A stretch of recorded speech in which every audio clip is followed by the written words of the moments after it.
বিসমিল্লাহির রহমানির রহিম। আসসালামু আলাইকুম। www.dailynewsstar.com আমাদের এনএসটিভি নিয়মিত যে অনুষ্ঠান এনএসটিভি নিউজ, আমাদের যে এই প্রোগ্রামগুলো স্পন্সর দিয়ে সহযোগিতা করে থাকে গোলদার বাড়ি জামে মসজিদ, গোলদার সিটি, বেনাপোল, যশোর, তাবলিকি মার্কাজ 40 বছর আগের থেকে আমি মুরব্বী এবং প্রধান মোতোয়াল্লি।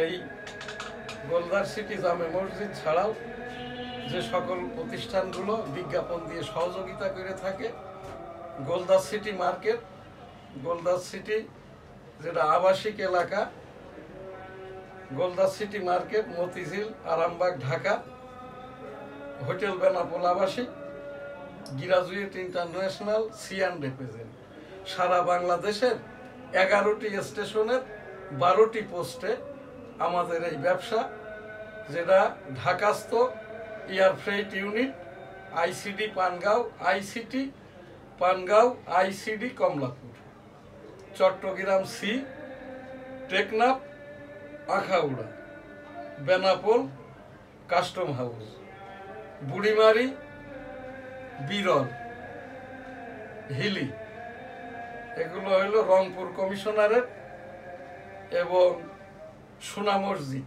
রাজশাহী কমিশনারেট। বিগত 1987 সাল থেকে প্রায় 40 বছর আমরা এখানে আমদানি রপ্তানি মালামালের ওপরে রাষ্ট্রীয় রাজস্ব আহরণের কার্যক্রমটা করে থাকি। এছাড়াও এই যে ধর্মীয় কিতাবাদি প্রতিষ্ঠান books trade international, business international, এখান থেকে আর কি পাক কালাম হাদিস বাংলায় অনুবাদ হয়ে ইউরোপ, আমেরিকা সহ ভারত, সারা বিশ্বে রপ্তানি হয়ে থাকে। সাংবাদিকতা প্রকাশনা আইন, আইসিটি অ্যাক্ট 2018, এই বই দুইটির অথর আমি। এখন আজ আমাদের 22 সেপ্টেম্বর 2025, এনএসটিভি নিউজ। শুরুতেই আমি M Shahjahan Ali Goldar, EPO, www.dailynewsstar.com, editor the Daily News Star. আমি এই যে লন্ডন টাইমস থেকে আর কি ইংরেজি খবরটা পড়ছি। Welfare to be for UK citizens only under reform first says Labour is driving its tribe towards reform. UK wants Israel not to relate after cognition of Palestine. এখন industry. বিসমিল্লাহির রহমানির রহিম। আসসালামু আলাইকুম। আমাদের এই যে দি ডেইলি নিউজ স্টার ইংরেজি সংবাদপত্রের 8ম ওয়েজবোর্ড ভুক্ত আমাদের এই যে অনলাইন, এই যেটা www.dailynewsstar.com রাষ্ট্রসংঘ নিবন্ধিত বাংলাদেশের একমাত্র অনলাইন নিউজ পোর্টাল, এবং আইপিটিভি, এনএসটিভি। স্টুডিওতে উপস্থিত আছেন দি ডেইলি নিউজ স্টার সম্পাদক এবং ডেমোক্রেটিক বাংলাদেশের প্রেসিডেন্ট জনাব শাহজাহান আলী গোলদার। আসসালামু আলাইকুম। স্টুডিওতে আরো উপস্থিত আছেন আমাদের সিনিয়র সাংবাদিক জনাব শেখ কামাল এবং বেনাপোল প্রতিনিধি জনাব আবু তালেব মোড়ল। আজ সোমবার 22 September 2025। Daily industry in deep crisis, banks profit squeeze Katz CSR budget, depositors of Mars Bank to get money back under scheme. $881 million recovered from RCBC in BB heist. Leather sector stuck at $1 billion. Pesticide market remains import dependent. trade deficit sinks further. Raw jute exports facing severe crisis. GI products struggle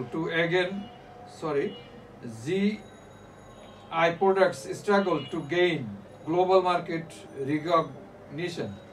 Foreign debt rises by $7 billion in 3 months. দৈনিক ইত্তেফাক ফিলিস্তিনকে রাষ্ট্র হিসেবে স্বীকৃতি যুক্তরাজ্য, Canada, অস্ট্রেলিয়ার। গাজায় Israeli হামলা, নিহত আরো 55 জন। এছাড়াও আর কি France, Portugal, great Britain, KSA kingdom of Saudi Arabia, এই মধ্যপ্রাচ্যের মুসলিম সকল যুক্তরাষ্ট্র এবং বিশ্বের আরো 180টি দেশ ফিলিস্তিন রাষ্ট্রকে স্বাধীন ঘোষণা দিয়েছে জাতিসংঘে। এর ওপরে একটি অধিবেশন এখানে সম্পর্ক আমার কিছু জানার ছিল বিষয়, যেখানে জাতিসংঘ হলো নিউ ইয়র্কে, যেটা অফিস, এখানে নিউ ইয়র্ক বা আমেরিকার প্রেসিডেন্ট হলো জনাব মিস্টার ট্রাম্প, ডোনাল্ড ট্রাম্প। তো সেখানে এতগুলো দেশ এখানে স্বীকৃতি দিয়ে যাচ্ছে ফিলিস্তিনিকে, পাশাপাশি ইসরায়েল আজও হামলা চালাইছে। এর পিছনে এত সাহস? না, ইসরায়েল হামলার কথা তো বলছে না। আমার এখান থেকে এটা তখনই শেষ হয়ে যাবে, এরা এই যে টাকা দিয়ে বেনিয়ামিন, তারপরে হচ্ছে এই যে জায়ান ইহুদিকে ইহুদি বলা এবং এই যে খবর প্রচার করা হচ্ছে, এদের বয়কট করতে হবে। এদেরকে বয়কট করতে হবে। ওই যে রয়টার্সের সাংবাদিক আইডি কার্ড ছিঁড়ে আর কি প্রতিবাদ করে সে চাকরি ছেড়ে দিয়েছে। আমাদেরকে বিশ্বের সকলকে এই যে আমি যেমন আর কি এই যে বেঞ্জামিনই বলি, আমি এটা কিন্তু পালন করে আসছি প্রায় 1.5 বছর আগের থেকে আর কি। সাংবাদিকদের এখন উচিত এইগুলোর ওপরে নিউজটা না করা। আর যেহেতু ডোনাল্ড ট্রাম্পও আর কি খুব বিব্রত, রাগ, এইটার ওপরে আমি ইউটিউবে দেখলাম আর কি, এই যে প্রতিনিয়ত মেরে ফেলতেছে আর কি ফিলিস্তিনিদেরকে, এইটা ডোনাল্ড ট্রাম্প মহোদয় এবং তার যিনি পররাষ্ট্রমন্ত্রী স্বয়ং আর কি ইসরায়েলের মোসাদের যে নেতা, ইসরায়েলি গোয়েন্দা প্রধান, এরাও আর কি কিন্তু ওই যখন কাতারে আর কি এই প্লেনে হামলা করতে বলছে, এইটা মোসাদ প্রধান, গোয়েন্দা প্রধান, সামরিক প্রধান, এরা ডিনাই করার পরে কয়েকটি ওই যে ক্লাস্টার বোমা টাইপের এই মারার পরে আর কি কাতারে আর বোমা বাজিটা করতে পারে নাই বেঞ্জামিন, এটা একেবারেই ওই জায়গাটায় হেরে গেছে। এইটার ওপরে ডোনাল্ড ট্রাম্পও কিন্তু নিন্দা জানিয়েছে। আর এই যে ডোনাল্ড ট্রাম্প হয়তো দেখবেন এই জাতিসংঘ অধিবেশনেই আর কি সে ঘোষণাটা দিবেন, আর এই ঘোষণাটা দিতে পারলেই আর কি আমি তখন আর কি ওই ডোনাল্ড ট্রাম্প যাতে করে শান্তির উপরে যুদ্ধ বিগ্রহের বিপক্ষে একটি নোবেল পেতে পারে আর কি, নোবেল লরিয়েট হয়, সেই হিসাবে আমি ডোনাল্ড ট্রাম্প যদি ফিলিস্তিন রাষ্ট্রটাকে স্বীকৃতি দেয়, মেনে নেয়, তাহলে যদি ডোনাল্ড ট্রাম্পকে ওই নোবেল প্রাইজটা দেওয়া হয়, আমি সেইটা এখান থেকে উপস্থাপন করলাম। আপনারা একজনকেও ইন্ডোজ বা সমর্থন করেন? আপনি হ্যাঁ সমর্থন করেন, আলহামদুলিল্লাহ। এই যে ডোনাল্ড ট্রাম্প যাতে করে এই যে ফিলিস্তিনটাকে আর কি রাষ্ট্র হিসাবে, কারণ এই যে 5টা যে নিরাপত্তা পরিষদের দেশ আছে আর সহযোগী 3টি দেশ, যার ভিতরে ভারত আর কি, ভারত নীরব আছে, আমেরিকা এখনো কিছু বলে নাই আর কি। নিরাপত্তা পরিষদের একটি দেশও যদি ভেটো বা সমর্থন না করে বা নীরব থাকে, তাহলে ওই বিলটা পাস হয় না। সে জাতিসংঘে হোক বা এই আন্তর্জাতিক মানবাধিকার যে সংগঠন বা আন্তর্জাতিক যে আইন আদালত, যে আইন আদালত এই বেঞ্জামিন নেতানিয়াহুর ওপরে মামলা করেছে, কিন্তু এই স্বাধীন দেশ ঘোষিত হওয়ার পরে আর কি সেই মামলাটা ছিল কি, এটা জাতিসংঘ মামলা করেছে কিন্তু বেঞ্জামিন নেতানিয়াহুর ওপরে, তাকে জেনোসাইডের মাস্টার মাইন্ড এবং খুনি হিসাবে। এই হয়তো এই বেঞ্জামিন নেতানিয়াহু এবার জাতিসংঘ অধিবেশনে যাইতে নাও পারে, তার প্রতিনিধি যাবে, যেহেতু স্বাধীন রাষ্ট্র ঘোষণা হয়েছে, ওখানে গেলে কিন্তু আমেরিকাতে ঢোকার আগেই অ্যারেস্ট হয়ে যাবে। আমেরিকার নিরাপত্তা ব্যবস্থা তো খুবই মানে কঠিন। ধন্যবাদ। ডেঙ্গুতে একদিনে 12 মৃত্যু, 6 জনই পাথরঘাটার। অচল রাজশাহী বিশ্ববিদ্যালয়। 7টি যুদ্ধ থামিয়েছি, 7 বার নোবেল পাওয়ার যোগ্য ট্রাম্প। হ্যাঁ, ওই যে আমরা তো বললাম জি, ঘোষণা দিলেই আর কি হ্যাঁ, পেয়ে যাবে। আমরা কেন প্রস্তাব সমর্থন করলাম। জি, ধন্যবাদ। খুলনায় উচ্ছেদ নিয়ে লঙ্কা কাণ্ড। কলোনিবাসী পুলিশ সংঘর্ষে আহত 30, বুলডোজার ভাঙচুর। বিচারের মাধ্যমে আওয়ামী লীগকে নিষিদ্ধ করা উচিত, নাহিদ ইসলাম। না, এটা নাহিদ ভালো কথা বলছে। নাহিদ ইসলাম তো জানে যে এটা বিচারের মাধ্যমে গেলে সাধারণ মানের এই যারা আওয়ামী লীগ করে এদেরকে তো নাহিদ ইসলাম মার্সির মাধ্যম দিয়ে মার্সি করে দিয়েছে। আমি আর কি মাননীয় প্রধান বিচারপতি, মাননীয় রাষ্ট্রপতি, মাননীয় প্রধান উপদেষ্টা, উই আর আন্ডার মার্শাল্লাহ, মাননীয় সামরিক আইন প্রধান বরাবর আর কি আমি অ্যাপোলজি চেয়ে আমি এইটা এখান থেকে বাংলাদেশ রাষ্ট্র আওয়ামী লীগের পক্ষ থেকে মাপ চেয়ে নিয়েছি। সেই নাহিদ ইসলামই বলেছেন এখান থেকে বিচারের মাধ্যমে যাতে করে এই ছেলেটাকে আপনারা বলছেন ছোট বাচ্চা ছেলে, ওই যে বিশেষ করে কিছু সাংবাদিক আর এই বৈষম্য কিছু লোকজন আর কি এই বিভিন্ন রাজনৈতিক দলের এই নাহিদকে, ওই সার্জিসকে, হাসনাতকে খুব ছোট করে কথা বলে। এরাই আমাদেরকে দেশটা এনে দিয়েছে। তো কাজেই আর কি আমি এই এদেরকে এই জায়গাটাই আর কি ছোট করে দেখতে রাজি নয়। একটু অপেক্ষা করুক না, এইটা এখান থেকেই এদেরকে আর কি ছোট করে দেখার কিছু নাই। এইটা নাহিদ ইসলাম যে কথাটা বলেছে, আবার এইটা জনগণ যাতে করে মনে না করে, পুলিশরা কিন্তু একটা বাণিজ্য ফেঁদে নিয়েছে। দেশ বিদেশ থেকে বিগত এই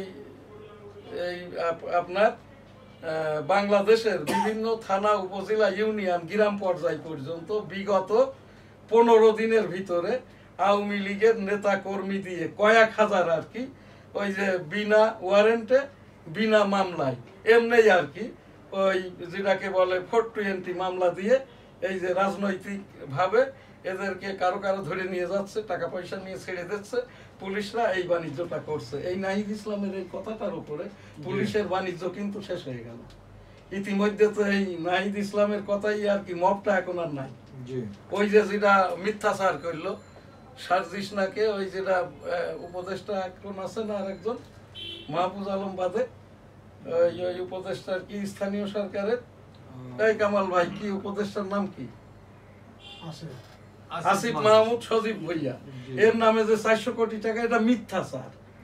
বিলেন টাকার গরম আছে আর কি, 1 কোটি টাকা হলে তাই মানুষের আর কি। আর এই সব ছাত্র জনতা সরকারের সাথে যারা যে রাজনৈতিক দলগুলো আছে এদের কিন্তু 1 লক্ষ টাকা হজম করার মতো পাকস্থলী না, বেরেনো না। এই মিথ্যাচারটা আমরা না করি এই জায়গাটাই, এটা কিন্তু করে এই ছেলে পিলেদের যত বিরক্ত করব, এরা যত পিছিয়ে আসবে, আমরা কিন্তু সাধারণ মানুষ তত মরব। খাদ্য দ্রব্যের দ্রব্যমূল্য বৃদ্ধি, পথে ঘাটে মবে ইত্যাদিতে আর কি রোগে শোকে ওষুধ ইত্যাদি পাওয়া যাবে না। এইটা আমরা এদেরকে বিরক্তটা না করি। এই যে নাহিদ ইসলামের এই কথাটাকে আমি সমর্থন সাপোর্ট করি আর কি, যাতে করে বিচার বহির্ভূত ভাবে শুধু আওয়ামী লীগ না, দেশের একজন সাধারণ মানুষ অন্য রাজনৈতিক দলের, সে জাতীয় পার্টি হোক অন্য দল হোক যাই হোক না কেন, হেনস্থার শিকার যাতে না হয়। বিচারের মাধ্যমে দোষী প্রমাণিত হয়ে গেলে আইন আদালত যে বিচার করবে তার উপরে আমাদের কোনো সে নাই। কারণ চলমান মামলার উপরে, মামলা হয়ে গেলে অভিযুক্তের উপরে সাজা হয়ে গেলে আর কথাটা চলে না। ধন্যবাদ। গুলির পাশাপাশি আবু সাইদের মাথার পেছনে আঘাত করে পুলিশ।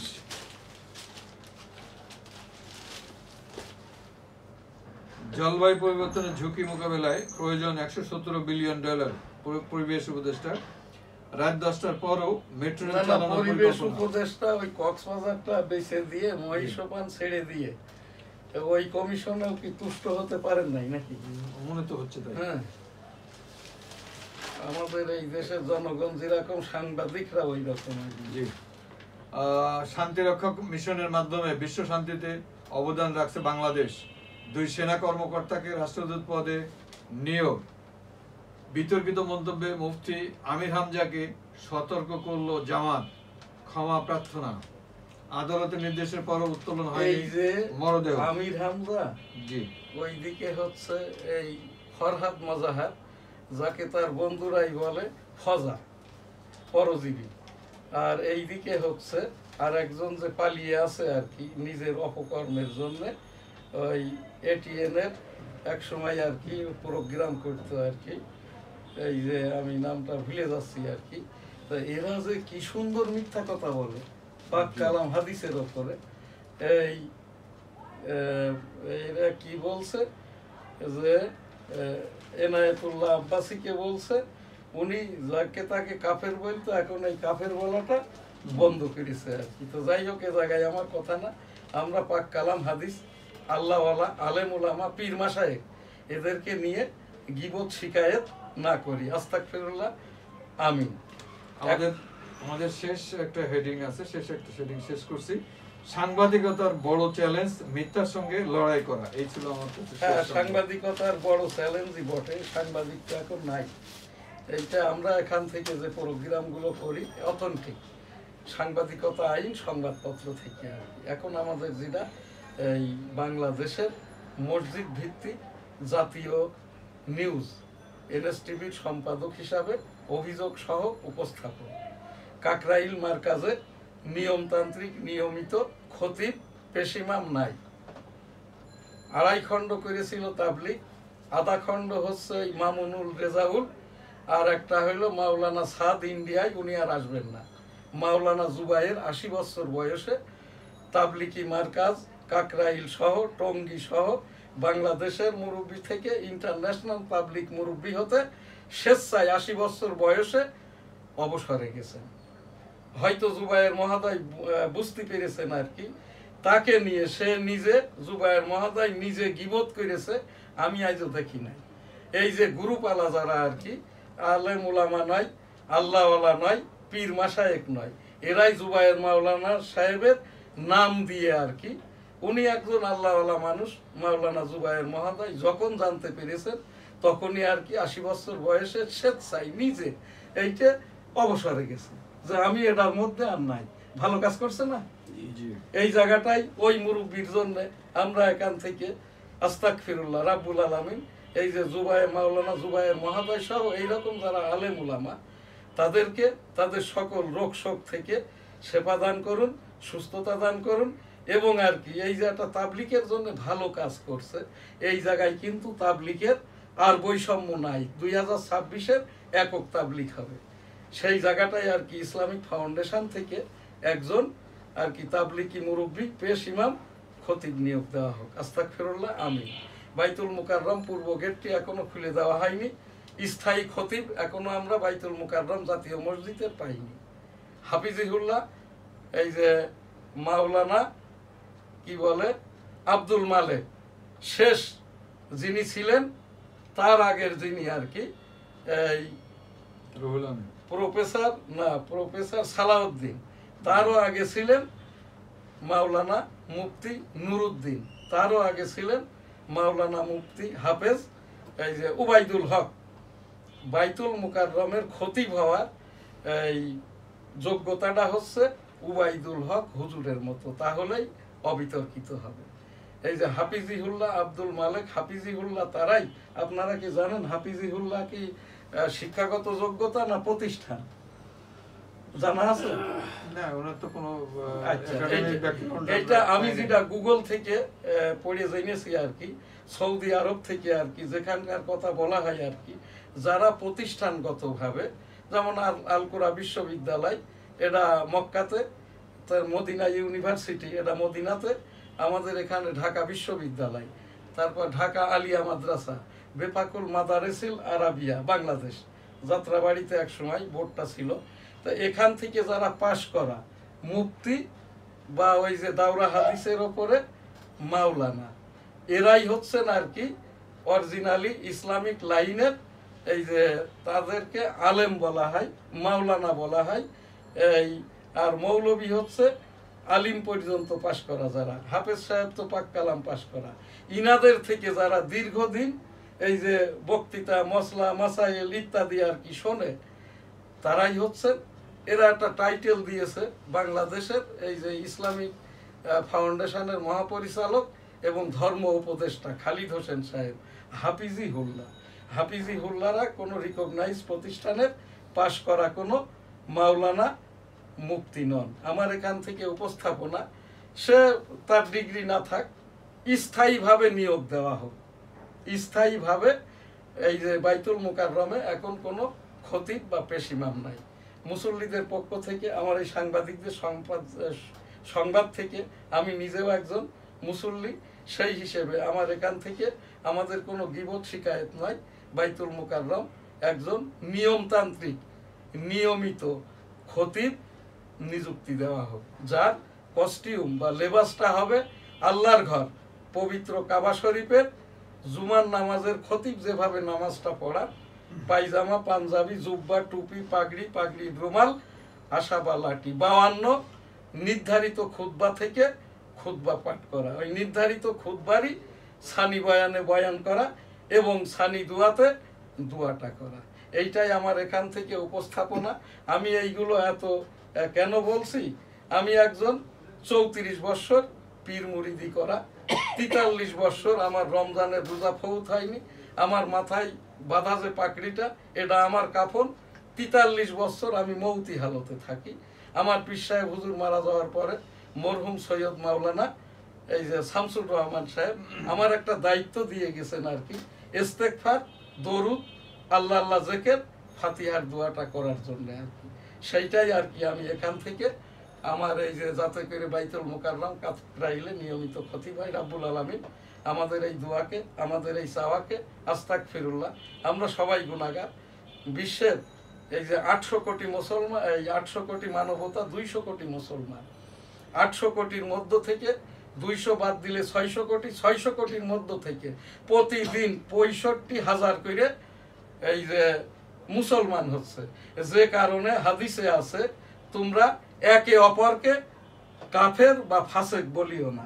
কারণ কাফের বা ফাসেক বললে ওই ব্যক্তি যদি মুসলমান হয়, এর জোর কাফের ফাসেক বলার জন্য তখন যে গুনাহটা হবে স্বয়ং আল্লাহ তাআলাও মাফ করতে পারবে না, যাকে বলা হয় তাকেই আর কি। এই রকম কাজটা আমরা না করি। যেসব মাওলানা সাহেবরা পাক কালাম হাদিস রাসূল সাল্লাল্লাহু আলাইহি ওয়াসাল্লামের বিদায় হজ, ওই যে আল্লাহ তাআলার কাছ থেকে এই যে নামাজ, রোজা, হজ, যাকাত ইত্যাদি নিয়ে আসার পরেও এইটার উপরে যারা মিথ্যাচার করছে, রং সং মাখিয়ে বয়ান করে, ওয়াজটা করে, রাব্বুল আলামিন এদেরকে হেদায়েত দান করুন। আমাদের এই দোয়াকে কবুল করে নিন, আমিন। মুক্তিযোদ্ধা বিষয়ক একটি উপস্থাপনা। লাব্বাইক আল্লাহুম্মা লাব্বাইক, লাব্বাইক লা শারীকা লাক, লাব্বাইক ইন্নাল হামদা ওয়ান নিয়ামাত লাকাল মুলক লা শারীকা লাক। রাব্বুল আলামিন পাক পরওয়ারদিগার বিশ্বের সকল মানুষকে একবার করে হজ উমরা করার তৌফিক দান করুন, আমিন। এখানটাই আমার আজকে হজ বিষয়ক উপস্থাপনা। 6 লক্ষ টাকা হজ প্যাকেজ, 70,000 নিবন্ধন। আমাদের বাংলাদেশের সকল হাজী সাহেবদের জন্য 50% অর্থাৎ 3 লক্ষ টাকা রাষ্ট্রীয় ভর্তুকিটা দেওয়া হোক। আস্তাগফিরুল্লাহ, আমিন। 1971 সালে মুক্তিযুদ্ধের 7ই মার্চের যে ভাষণটি মেজর জিয়াউর রহমান তখন মুক্তিযুদ্ধ চলাকালীন একটি ব্রিগেডের প্রধান ছিলেন, কালুরঘাট অস্থায়ী বেতার কেন্দ্র থেকে ঘোষণাটি যেভাবে দেন আমি সংক্ষেপ ইংরেজি করে নিয়েছি। সারা বিশ্বের বাংলাদেশের সকল মানুষের এই যে মুক্তিযুদ্ধ বিষয়ক এই বিষয়টা নিয়ে রং চং মাখিয়ে, যেটার উপরে আজ কোটার উপরে আন্দোলন, তার উপরে ছাত্র জনতার সরকার 2024, আমি নিজে সহ আমার এখান থেকে 10টি প্রোগ্রাম করেছি। এই যে নাইদ ইসলামদের তখন তার এনসিপি হয় নাই, তখন এরা ছাত্র প্রতিনিধি ছিল, সেই ছাত্র জনতার সরকারের সকলের জ্ঞাতার্থে যখন মুক্তিযুদ্ধটা হয়, এই দেশটা কিন্তু তখন পাকিস্তান রাষ্ট্রের পূর্ব পাকিস্তান প্রদেশ। এই দেশে তখন কোনো জামাত ইসলাম ছিল না, মুসলিম লীগটা ছিল পাকিস্তানের রাজনৈতিক দল। এই মুসলিম লীগেরই কতিপয় বাংলাদেশি ব্যক্তি আর কি, যে 70 লক্ষ মানুষ আর কি যুদ্ধ অপরাধের সাথে জড়িয়েছিল, সেই 70 লক্ষের মধ্যেই আর কি ওই পাকিস্তানি মুসলিম লীগের বাংলাদেশস্থ কিছু লোকজন তৎকালীন ভুট্টো সরকারের পক্ষে সামাজিক সংগঠন করে। পিস কমিটি চেয়ারম্যান মেম্বার আল বদর আল শামস। রাজাকাররা ছিল পাকিস্তানি মিলিটারিদের আনসার 1,25,000 রাজাকার, যাদের বেতনটা ছিল 425 টাকা। তো এই জায়গাটাই সেই ঘোষণাটি জিয়াউর রহমান সাহেব বঙ্গবন্ধুর পক্ষে যেভাবে বলেন, I am major Ziaur Rahman declare দিয়া on behalf of Bangabandhu Sheikh Mujibur Rahman, Bangladesh is independence. জয় বাংলা, আমার সোনার বাংলা, আমি তোমায় ভালোবাসি। আজকের অনুষ্ঠান আমি এখানেই শেষ করছি। আলহামদুলিল্লাহ, আল্লাহ হাফেজ, আসসালামু আলাইকুম।